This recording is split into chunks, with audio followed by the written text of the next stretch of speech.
오늘 제 설교 제목은 한 알의 밀입니다. 성경 본문은 지금의 일요일에 벌어진 종려나무 주일 이야기입니다. 유대인들이 예수님께서 예루살렘에 들어오신다는 말을 듣고 그들은 종려나무 가지를 들고 나가 예수님을 환영하였습니다. 종려나무가 어떻게 생겼는지 다음 사진을 보면 여러분은 잘 알 수 있습니다.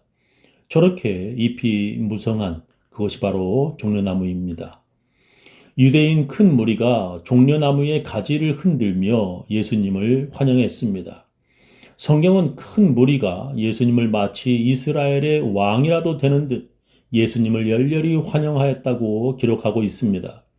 그 이튿날에는 명절에 온 큰 무리가 예수께서 예루살렘으로 오신다 함을 듣고 종려나무 가지를 가지고 맞으러 나가 외치되 호산나 찬송하리로다 주의 이름으로 오시느니 곧 이스라엘의 왕이시여 하더라.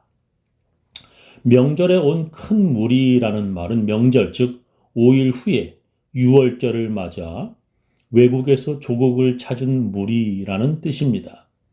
유월절은 이스라엘 민족이 이집트 노예에서 해방된 날입니다. 그런 명절인 유월절을 기념하기 위해서 여러 나라에 흩어져 살고 있던 유대인들이 이스라엘을 방문합니다. 그들은 호산나 찬송하리로다 주의 이름으로 오시는 이 곧 이스라엘의 왕이시여 소리지르며 그들은 예수님을 왕으로 맞이하였습니다. 호산나는 히브리어로 우리를 구원하소서라는 뜻입니다. 그들은 그들 조상이 이집트의 노예 생활에서 해방된 것처럼 지금 로마 제국의 식민지에서 자기들이 해방되기를 간절히 원하는 것입니다. 그들이 그렇게 예수님을 왕으로 맞이하는 이유는 바로 예수님이 죽은 나사로를 다시 살리심을 그들이 들었기 때문이었습니다. 나사로를 무덤에서 불러내어 죽은 자 가운데서 살리실 때에 함께 있던 무리가 증거한지라. 이에 무리가 예수를 맞음은 이 표적 행하심을 들었음이러라 했습니다. 유월절 조국을 찾은 외국에 살던 유대인들은 예수가 여러 놀라운 기적들을 행한 것을 들었습니다. 예수님이 태어날 때부터 소경인 사람을 보게 하고 듣지 못하는 사람을 듣게 하고 말을 못하는 사람을 다시 말하게 하셨다는 말을 그들은 들었습니다. 그 누구도 못 고치던 문둥병도 예수님이 치료하신 것을 그들은 들었습니다. 심지어 예수가 죽은 나사로까지 다시 살렸다는 소리를 듣고 그들은 저렇게 예수를 이스라엘의 왕처럼 환영하고 있는 것입니다.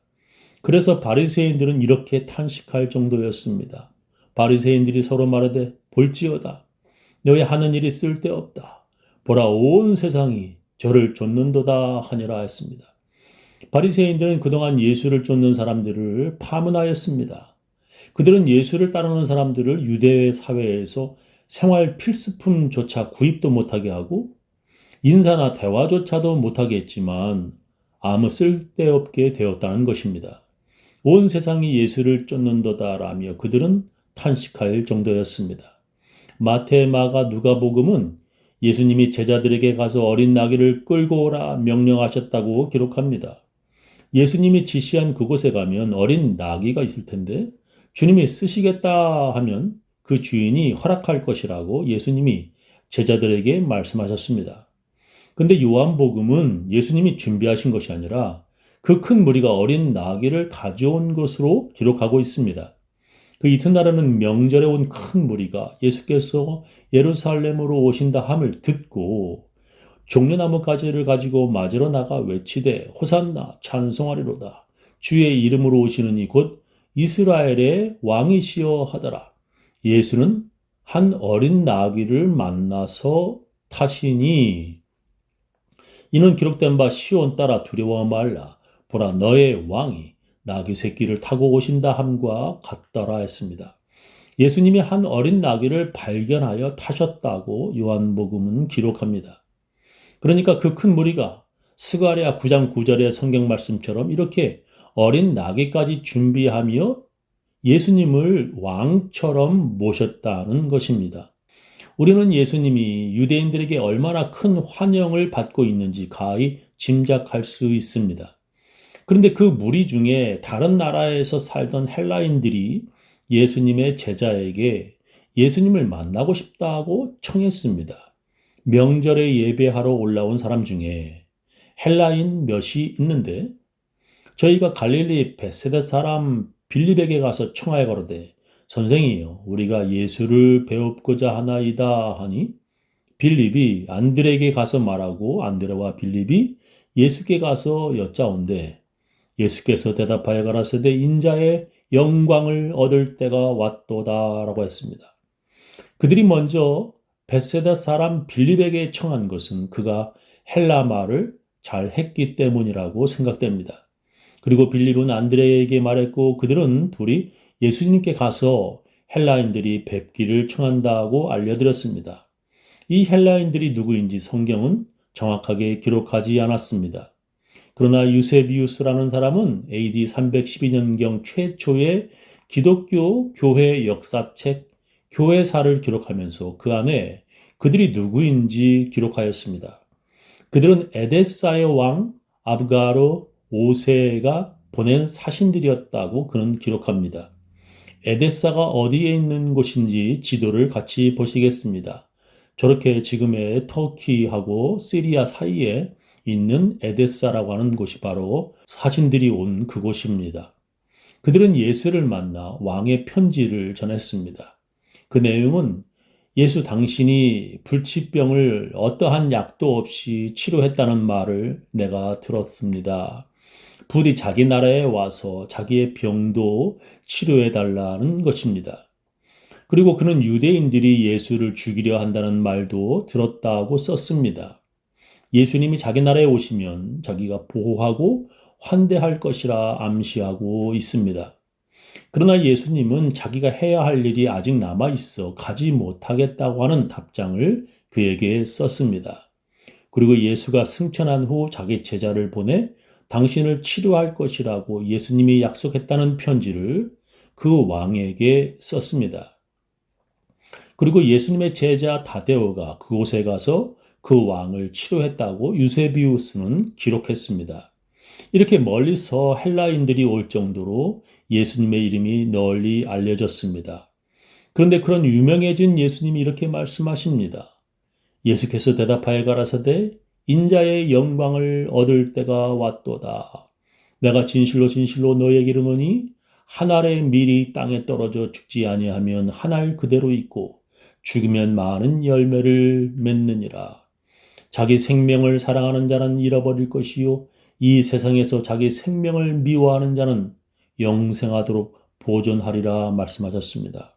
이제 다른 나라 외국인들에게까지 알려진 예수님이 자기가 죽을 때가 됐음을 말씀하시고 있습니다.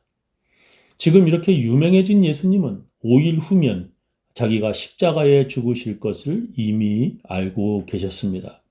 그래서 한 알의 밀알이 죽지 않으면 그대로 있고 죽으면 많은 열매를 맺는다고 말씀하시고 있습니다. 그리고 제자들에게 자기 생명을 사랑하는 자는 잃어버릴 것이고 이 세상에서 자기 생명을 미워하는 자는 영생하도록 보존할 것이라 말씀하십니다. 우리는 예수님을 통하여 한 알의 밀알이 죽어야 많은 열매를 맺게 되는 희생을 배워야 합니다. 우리는 자기만 이익이 되려는 이기주의자들이 되어서는 안 됩니다. 희생을 통하여 유지되고 행복해지는 법을 우리는 배워야 합니다. 특히 가정이 그런 곳입니다. 가정은 서로가 희생하면서 시작되고 유지되고 더 건강해집니다. 혼자 살아갈 때는 모든 것이 자유이고 자기 편한 대로 살 수 있습니다. 자기 혼자 살면 늦게 집에 돌아와도 뭐라고 할 사람도 없습니다. 자기 돈을 자기 마음대로 아무렇게나 다 써도 누가 뭐라 할 사람 없습니다. 그러나 결혼하고 나면 자기 마음대로 외박할 수 없고 자기 원하는 대로 돈을 함부로 쓸 수 없습니다. 결혼하면 이기적으로 살 수 없고 희생하며 살아야 합니다. 엄마가 되는 것은 더욱 희생을 요구합니다. 몸매부터 처녀 때와는 다르게 임신하면서 배가 불러오고 배에 피부가 터지게 됩니다. 엄마는 희생하기 시작하면서 될 수 있는 것입니다. 거기에 따라 아버지는 자기 아이를 책임져야 하는 희생의 의무를 갖게 됩니다. 자기 시간과 돈, 그리고 힘까지도 가정을 위해 희생하여야 가정이 유지되는 것입니다. 그러나 요즘에 많은 젊은이들이 그런 희생을 하지 않으려고 합니다. 혼자 사는 것이 더 자유롭고 더 편해 결혼도 하지 않으려고 합니다. 학교에서도 아이들에게 스포츠팀을 이루며 협조와 희생을 가르칩니다. 야구팀, 축구팀, 그리고 풋볼팀에서도 이기적인 사람들은 협조하지 않으려고 합니다. 이기적으로 자기 혼자만 골을 넣으려고 하는 축구 선수가 많으면 그 팀은 이기지 못합니다. 전에 스포츠 전문가가 왜 손흥민이 있는 토트넘이 프리미어리그에서 우승을 못했는지 신문에 쓴 글을 읽은 적이 있습니다. 선수들이 희생하지 않고 이기적으로 자기만 골을 넣으려고 하기 때문에 우승하지 못했다는 것입니다. 희생과 협조하면서 자기가 맡은 일을 잘 하여야 그 팀은 승리할 수 있습니다. 교회는 더욱 그렇습니다. 이기적인 사람들이 많으면 그 교회는 점점 힘들어집니다. 헌금하기 싫어하는 사람들이 많으면 그 교회는 재정적으로 큰 어려움이 옵니다. 희생하기 싫어하는 사람들은 너무나 이기적이어서 시험이 오면 모두 도망을 갑니다. 조금만 자기 기분을 상하게 하면 그동안의 관계를 냉정하게 끊어버리고 떠납니다. 이렇게 종려나무의 가지를 흔들며 뜨겁게 예수를 환영하던 유대인들은 5일 후에는 예수님을 십자가에 못 박으라고 소리칩니다. 요한복음 19장 15절에 그들은 이렇게 외칩니다. 저희가 소리 지르되 없이 하소서, 없이 하소서. 저를 십자가에 못 박게 하소서. 빌라도가 가로되 내가 너의 왕을 십자가에 못 박으랴? 대제사장들이 대답하되 가이사 외에는 우리에게 왕이 없나이다. 종려나무 가지를 흔들며 예수님을 왕으로 환영했던 그들은 5일 후에는 이렇게 쉽게 변하고 차갑게 그 관계를 잘라버립니다. 희생하지 않으려고 하는 이기적인 자들은 예수님의 제자가 되지 못합니다. 교회는 그런 이기적인 자들에게는 쉽게 떠나는 곳이며 교회는 그래서 희생하는 사람들이 남게 되는 곳입니다. 예수님의 가르침에 따라 한 알의 밀알이 땅에 떨어져 희생하는 사람들이 많은 교회는 큰 부흥이 되는 것입니다. 저는 우리 교인들 모두 예수님을 위해 희생하려는 사람들 다 되시기를 예수님의 이름으로 축원합니다.